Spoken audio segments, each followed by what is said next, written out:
नमस्कार शेतकरी मित्रांनो, पीक विम्या संदर्भातचा जी-आर हा समोर आला आहे व तो जर जी-आर तुम्ही पाहिला नसेल तर तो मागच्या व्हिडिओमध्ये जी-आरचा अधिकृतपणे अपलोड केलेला आहे. तो तुम्ही जाऊन व्हिजिट करा एकदा आणि नंतर या व्हिडिओला बघा. कारण मागच्या व्हिडिओमध्ये कोणत्या तारखेला पीक विमा तुमच्या खात्यात जमा होईल याबाबत मी उल्लेख केलेला नाही आहे. तर या व्हिडिओमध्ये किती तारखेला तुमच्या जिल्ह्याचा पीक विमा हा तुमच्या खात्यात येणार आहे या संदर्भात अपडेट दिल्या जाणार आहे.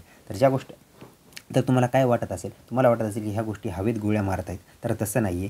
कुठलाही अधिकृत माहिती आल्याशिवाय तुम्हाला देखील पोहोचवणं ही चुकीची बाब आहे. तर बघा, मागच्या मी 4-5 व्हिडिओमध्ये काय सांगितलं होतं की बाबा 11 तारखेला किंवा 12 तारखेला परभणी व हिंगोली या दोन्ही जिल्ह्यापैकी एका जिल्ह्याला वाटपाला सुरुवात होऊ शकते व 11 तारखेच्या रात्रीपासून वाटपाला ही सुरुवात झाली. मानवत असेल, टाकळी असेल व बाकी पिंगळी विभाग असेल, म्हणजे महसूल मंडळ असेल, या मंडळांमध्ये काही शेतकऱ्यांना रकमा जमा झालेली मेसेज आलेली आहे. त्यातले 1-2 मेसेज तुम्हाला स्क्रीनवरती दाखवतो मी. हे बघा, बघून घ्या मेसेज.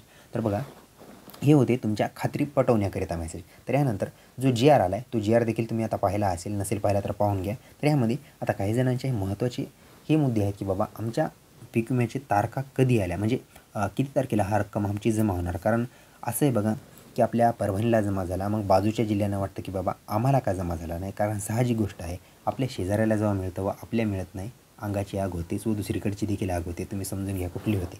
तर बघा, हा आता थोडा मजेदार म्हणजे कॉमेडीचा प्रश्न. तर ह्यामध्ये आता परभणीला बघा, काल 11 तारखेपासून सुरुवात झालेली आहे व यामध्ये आता छत्रपती संभाजीनगर प्रामुख्याने ह्या विभागाचं आपण थोडक्यात विश्लेषण घेऊया. या बाकी विभागाचे जर तुम्ही असाल व्ह्यूअर्स तर तुम्ही व्हिडिओला शेवटपर्यंत नक्की बघा. कारण तुमच्यात देखील जिल्ह्याचा उल्लेख म्हणजे विभागाचा उल्लेख या व्हिडिओमध्ये केला जाऊ शकतो, जर व्हिडिओ लेंदी झाला नाही तर, मोठा झाला नाही तर. तर चला आपण एक एक करून जिल्ह्याला सुरुवात करूया. तर ह्यामध्ये सर्वात महत्त्वाचा मुद्दा म्हणजे तारखा. तर त्या तारखा आहेत किती हे सांगणार कोण? हे सांगणार मी, आपका दोस्त और इस चैनल का होस्ट यानी सम्राट. तो चलो वीडियो को लाइक करो, सब्सक्राइब करो और दबा के शेयर भी कर दो, ताकि ऐसे ही नोटिफिकेशन आपके पास पहुंचते रहे, ऐसी न्यू इन्फॉर्मेशन आपके पास पहुंचते रहे. तर चला मित्रांनो, करूया व्हिडिओला स्टार्ट आणि तुम्ही करा व्हिडिओला लाईक. तर बघा, परभणीला 11 तारखेपासून रात्रीच्या 7-8च्या सुमारास मेसेजेस येण्यास सुरुवात झालेली आहे. कारण 5च्या नंतर मेसेज सहसा 5च्या नंतर येत असतात बघा. तर यानंतर बघा, मेन मुद्दा आहे तो हिंगोलीचा व नांदेडचा. आता बघा, हे शेजारी जिल्हे आहेत. आता परभणी झाल्यानंतर 2 ते 3 दिवसात हिंगोलीला देखील वाटपाला सुरुवात होणार आहे. एक्झॅक्ट तारीख सांगू शकत नाही, कारण एक्झॅक्ट तारखेला नाही आल्यावर लोक कमेंटमध्ये येऊन बोंबलतात की बाबा आम्हाला तुम्ही एका तारीख सांगली व तारखेला आला नाही, तुम्हाला लाजा वाटतात का.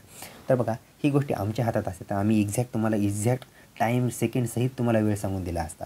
तर तसं होत नाही, कारण या अगोदर एकदा गव्हर्नमेंटने 2 डिसेंबर तारीख दिली होती, पण त्या तारखेनुसार पीक विमा जमा झाला नाही. यामध्ये आमची काय चूक? मग आम्ही जो जी-आर आला, जिल्हाधिकाऱ्यांनी ज्या गोष्टी सांगितल्या, आम्ही त्या तुमच्यापर्यंत पोहोचवण्याचा फक्त प्रयत्न केला. तर याबद्दल तुम्हीच आम्हाला शिव्या घालून काय म्हणावं ते तसं केलं. तर यामध्ये बघा, आता जे हे आहेत हिंगोली जिल्ह्याला 2 ते 3 दिवसाकरिता 2 ते 3 दिवसात किंवा जमलं तर लागलीच उद्या 12 तारखेच्या संध्याकाळच्या आसपास वाटप देखील सुरुवात होऊ शकते. त्यानंतर उर्वरित आहे नांदेड जिल्ह्याला हिंगोली, नांदेडला थोडा वेळ लागू शकतो, कारण तुमचा हा लेट पारित झाला आहे 812 कोटीचा निधी. त्यानंतर येतं बघा जालना जिल्ह्याला 100% ही मंजुरी प्राप्त झालेली आहे व तुमची बाधित शेतकऱ्यांची संख्या ही 2,82,538 आहे. तुम्हाला हे हिंगोली व परभणीनंतर लागलीच जालना जिल्ह्यालाही सुरुवात होणार आहे. हे होते छत्रपती संभाजीनगर विभागातले मेन जिल्हे. आता बाकी जिल्ह्यांचा जर उल्लेख राहिला असेल तर ते देखील तुम्हाला सांगतो, पण उर्वरित आपण दुसरा एक विभाग घेऊया, तो म्हणजे पुणे विभाग. कारण पुणे विभागाचे बरेच जण आपल्या व्हिडिओला बघत असतील. तर बघा, छत्रपती संभाजीनगर विभाग झाल्याशिवाय तुम्हाला पीक विम्याला वाटपाला सुरुवात होण्याची चान्सेस हे अतिशय कमी आहेत.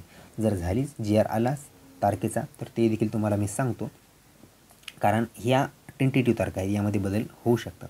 या गोष्टीची तुम्ही दक्षता घ्या. तरी छत्रपती संभाजीनगरमधले जे उर्वरित जे जिल्हे म्हणजे या व्हिडिओमध्ये जर मी कव्हर करण्याचा प्रयत्न केला तर ते खूप व्हिडिओ मोठा होऊन जाईल, त्यासाठी तो पुढच्या व्हिडिओमध्ये मी कव्हर करेल. तर ही होती तुमच्या जिल्ह्यांसंदर्भात अपडेट, नांदेड, हिंगोली, परभणी संदर्भात.